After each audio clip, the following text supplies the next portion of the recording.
ធ្លាប់អត់ថ្ងៃខ្លះគ្រាន់តែបើកភ្នែកឡើងមានអារម្មណ៍ថាអស់សង្ឃឹមគិតច្រើនម្សិលមិញដូចអត់អីទេតែថ្ងៃហ្នឹងដូចចម្លែកមានអារម្មណ៍ថាធ្ងន់ខ្លួនហើយក៏ដូចហេលហាលក្នុងពេលតែមួយអត់ដឹងថាខ្លួនឯងកើតអីទេអត់ដឹងថាខ្លួនឯងចង់បានអីអត់ដឹងថាត្រូវធ្វើអីប៉ុន្តែនៅតែត្រូវងើបឡើងហើយ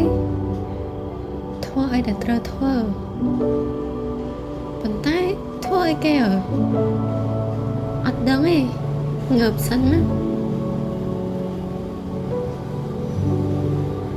ថ្ងៃខ្លះវាពិបាកខ្លាំងមែនតើទាំងដែលអត់មានរឿងអីសោះអត់ដឹងថាមានអ្នកផ្សេងគេជួបអញ្ចឹងដែរអត់ទេគ្រាន់តែដឹងថានៅក្នុងក្បាលហ្នឹងដូចមានអីច្រើនរាប់មិនអស់ទាំងដែលពេលខ្លះបើឲ្យនិយាយចេញមកក៏អត់ដឹងថានិយាយអីគេច្រើនពេកមែនសាកដកទៅហៅមួយហើយបើច្រើនពេកមិនបាច់គិតទេអីអត់គិតក៏បានដែរតែវានៅតែនឹកឃើញដដែលមិនអញ្ចឹង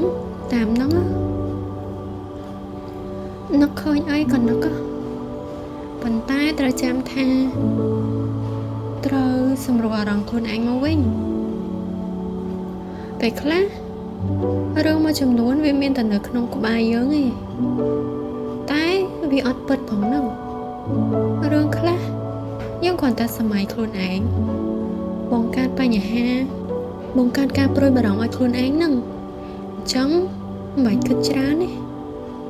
ញញឹមជាមួយខ្លួនឯងស្រឡាញ់ខ្លួនឯងឲ្យបានច្រើនហើយធ្វើរឿងដែលត្រូវធ្វើបន្តទៀត